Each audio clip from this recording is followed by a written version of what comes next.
بسم اللہ الرحمن الرحیم۔ السلام علیکم ورحمۃ اللہ وبرکاتہ۔ نحمدہ ونصلی علی رسولہ الکریم، اما بعد۔ حضرت علی رضی اللہ عنہ کا آخری خواب۔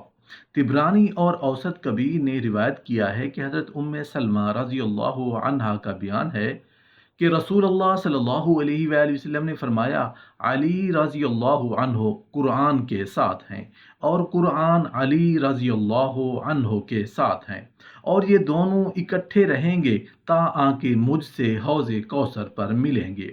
حضرت علی رضی اللہ عنہ نے 17 رمضان 40 ہجری کو علی صبح بیدار ہو کر اپنے صاحبزادے حضرت حسن رضی اللہ عنہ سے فرمایا کہ رات میں نے خواب میں رسول اللہ صلی اللہ علیہ وآلہ وسلم سے شکایت کی کہ امت نے میری ساتھ کچھ روی کی ہے اور بہت سخت نزاع برپا کر رکھا ہے، جس پر رسول اللہ صلی اللہ علیہ وآلہ وسلم نے فرمایا، محترم ناظرین، خواب اس انسان نے دیکھا ہے، خواب اس انسان کو آیا ہے جو صحابی رسول ہے، داماد رسول ہے، جس انسان کے بارے میں رسول اللہ صلی اللہ علیہ وآلہ وسلم فرمایا کرتے تھے کہ میں علم کا شہر ہوں اور علی اس کا دروازہ ہے۔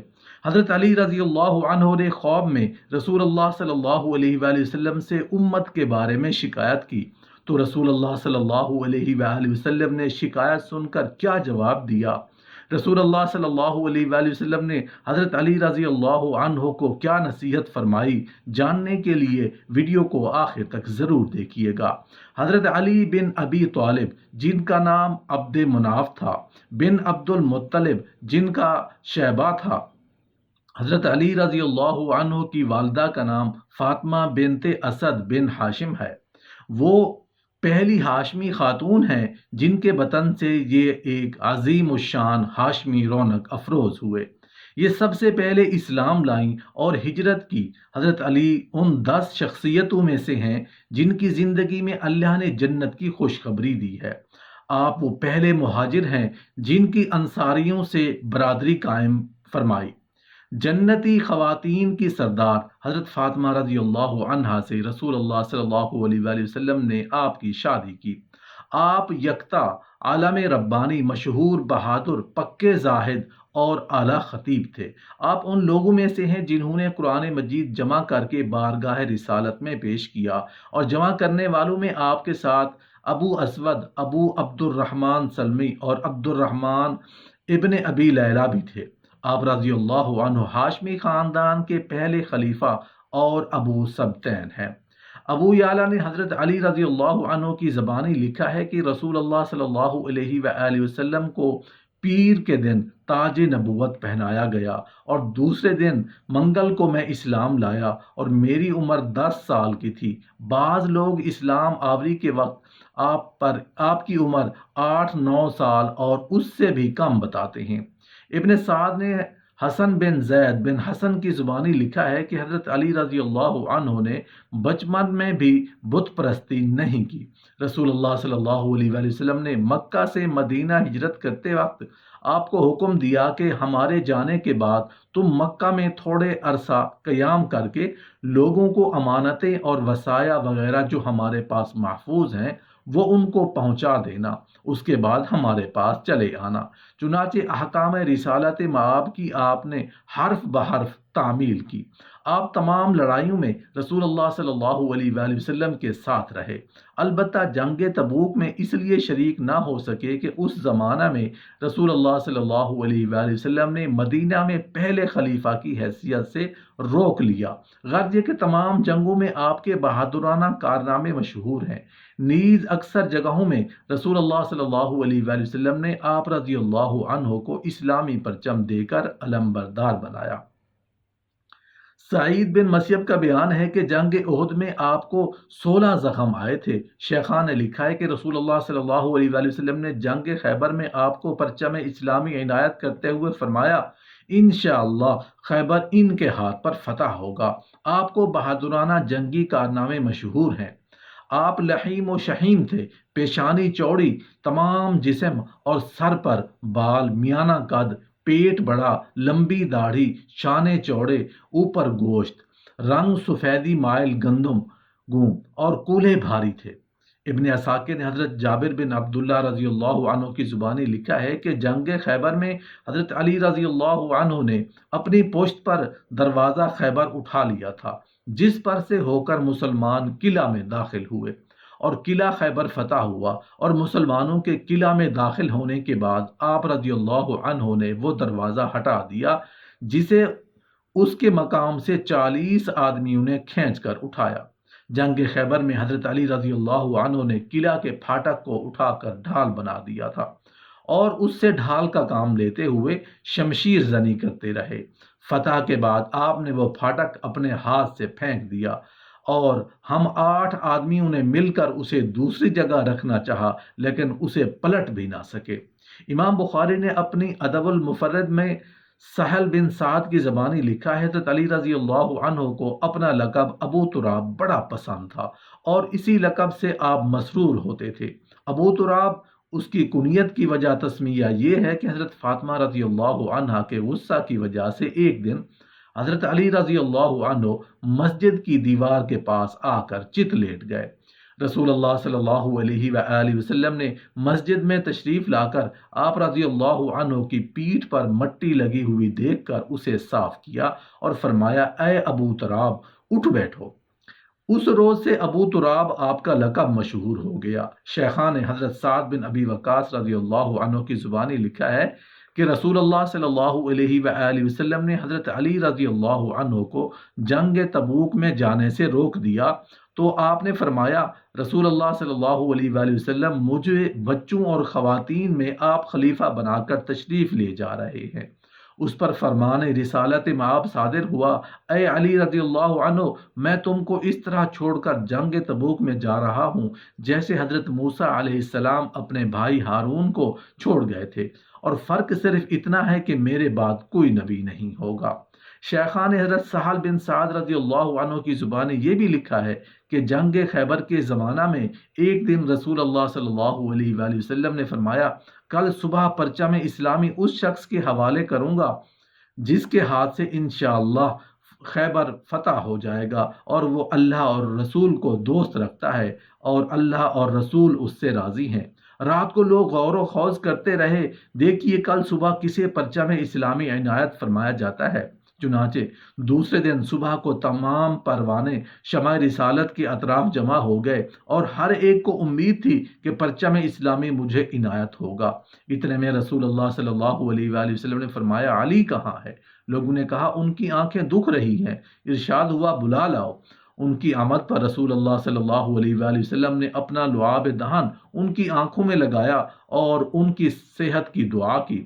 اسی وقت آشوب چشم جاتا رہا اور آنکھوں میں کسی قسم کی کوئی تکلیف نہ رہی۔ اس کے بعد رسول اللہ صلی اللہ علیہ وآلہ وسلم نے حضرت علی رضی اللہ عنہ کی زبانی لکھا ہے کہ رسول اللہ صلی اللہ علیہ وآلہ وسلم نے مجھے یمن کا حاکم بنایا، جس پر میں نے عرض کیا، یا رسول اللہ صلی اللہ علیہ وآلہ وسلم، مجھ نوجوان کو آپ قاضی بنا رہے ہیں، حالانکہ فیصلے کرنے کے طریقے مجھے معلوم ہی نہیں ہے۔ پھر رسول اللہ صلی اللہ علیہ وآلہ وسلم نے میرا سینہ تھپ تھپا کر دعا کی، اے اللہ اس کے قلب کو روشن کر دے، اس کی زبان میں تاثیر دے دے۔ رسول اللہ صلی اللہ علیہ وآلہ وسلم کی اس دعا کے بعد سے قسم ہے اس ذات کی جو بیجوں سے درخت پیدا کرتا ہے، مدعا علیہ کے درمیان کسی مقدمہ کے تصفیہ میں مجھے کوئی دغا اور وسوسہ پیدا نہیں ہوا، اور بغیر شک و شبہ کے میں نے ہر مقدمہ میں بآسانی درست فیصلہ دیا۔ طبرانی اور حاکم اور ابن عساکر سے روایت ہے کہ حضرت ام سلمہ رضی اللہ عنہا کا بیان ہے کہ رسول اللہ صلی اللہ علیہ وآلہ وسلم جب غصہ ہوتے تو حضرت علی رضی اللہ عنہ کے سوا کوئی دوسرا گفتگو کرنے کی جرت نہیں کر سکتا تھا۔ ابن مسعود رضی اللہ عنہ کا بیان ہے کہ رسول اللہ صلی اللہ علیہ وآلہ وسلم نے فرمایا، علی رضی اللہ عنہ کو دیکھنا عبادت ہے۔ طبرانی سے روایت ہے، ابن عباس کا بیان ہے، حضرت علی رضی اللہ عنہ میں وہ 18 صفات تھیں جو کسی دوسرے صحابی میں اکٹھا نہ تھیں۔ حضرت ابو حریرہ رضی اللہ عنہ کا بیان ہے کہ حضرت عمر رضی اللہ عنہ نے فرمایا، علی رضی اللہ عنہ کو 3 خصلتیں ایسی ملی ہیں، اگر ان میں سے ایک بھی مجھے مل جاتی تو میں اس کے عوض تمام قیمتی خصائل دے دیتا۔ لوگوں نے پوچھا وہ کیا ہیں؟ تو جواب دیا یہ کہ سرور دو عالم صلی اللہ علیہ وآلہ وسلم نے اپنی دختر نیک اختر حضرت بی بی فاطمہ رضی اللہ عنہا سے ان کی شادی کی۔ دوسرے یہ کہ رسول اللہ صلی اللہ علیہ وآلہ وسلم نے ان میاں بیوی دونوں کو مسجد میں اقامت کی اجازت دی اور ان کے لیے تمام متعلقہ چیزیں جائز قرار دی۔ تیسرے یہ کہ جنگ خیبر میں انہیں علمبردار بنایا۔ حضرت علی رضی اللہ عنہ کا خود بیان ہے کہ رسول اللہ صلی اللہ علیہ وآلہ وسلم نے جنگ خیبر کے موقع پر مجھے پرچم اور اسلامی عنایت فرمایا اور میری آنکھوں میں اپنا لعاب دہن لگایا تھا۔ اس وقت سے آنکھ دکھنے، آشوب چشم اور درد سر کی بیماری سے اب تک محفوظ ہوں۔ حضرت سعد بن ابی وقاص رضی اللہ عنہ کا بیان ہے رسول اللہ صلی اللہ علیہ وآلہ وسلم نے فرمایا جس نے علی کو تکلیف دی تو گویا اس نے مجھے تکلیف دی۔ حضرت ام سلمہ رضی اللہ عنہ کا بیان ہے کہ رسول اللہ صلی اللہ علیہ وآلہ وسلم نے فرمایا جس نے علی رضی اللہ عنہ سے محبت کی تو گویا اس نے مجھ سے محبت کی، اور اس کے برعکس جس نے علی رضی اللہ عنہ سے عداوت رکھی تو گویا اس نے مجھ سے دشمنی کی، اور جس نے مجھ سے بغض و حسد اور دشمنی رکھی تو اس نے اللہ تعالیٰ سے دشمنی کی۔ حضرت ابو سعید خدری رضی اللہ عنہ کا بیان ہے کہ رسول اللہ صلی اللہ علیہ وآلہ وسلم نے حضرت علی رضی اللہ عنہ سے فرمایا جس طرح میں نے کفار سے اس وقت جنگ کی جبکہ انہوں نے نزول قرآن سے انکار کیا تھا، اسی طرح تم ان لوگوں سے جنگ کرو گے جو قرآن کریم کی حفاظت نہ کریں گے۔ حضرت علی رضی اللہ عنہ کا بیان ہے کہ رسول اللہ صلی اللہ علیہ وآلہ وسلم نے مجھے طلب کر کے فرمایا اے علی رضی اللہ عنہ تمہاری مثال حضرت عیسیٰ کی مانند ہے جن سے یہودیوں نے اتنا بغض و عناد رکھا کہ ان کی والدہ محترمہ کو تہمت لگائی، اور عیسائیوں نے ان سے اتنی محبت کی کہ ان کو ان کے موقف سے بڑھا دیا، اور دونوں فرقے ایسے ہیں کہ حد سے زیادہ الفت کی وجہ سے وہ باتیں کہتے ہیں جو محبوب میں نہیں، اور حد سے زیادہ بغض و عداوت کے باعث برائیاں بیان کرتے ہیں ہوئے بہتان لگاتے اور تہمت باندھ دیتے ہیں۔ حضرت علی رضی اللہ عنہ نے 17 رمضان 40 ہجری کو علیہ صبح بیدار ہو کر اپنے صاحبزادے حضرت حسن رضی اللہ عنہ سے فرمایا رات میں نے خواب میں رسول اللہ صلی اللہ علیہ وآلہ وسلم سے شکایت کی کہ امت نے میری ساتھ کجروی کی ہے اور بہت سخت نزاع برپا کر رکھا ہے، جس پر رسول اللہ صلی اللہ علیہ وآلہ وسلم نے فرمایا اللہ سے دعا کرو۔ چنانچہ میں نے بارگاہ الہی میں دعا کی اے اللہ مجھے ان لوگوں سے نکال کر اچھے لوگوں میں شامل کر دیں، اور میری بجائے ان لوگوں کا اس شریر شخص سے واسطہ ڈال جو ان سے بھی بدتر ہو۔ حضرت علی رضی اللہ عنہ ابھی یہ دعا کر رہے تھے کہ ابن نبہ مؤذن نے آ کر کہا نماز نماز۔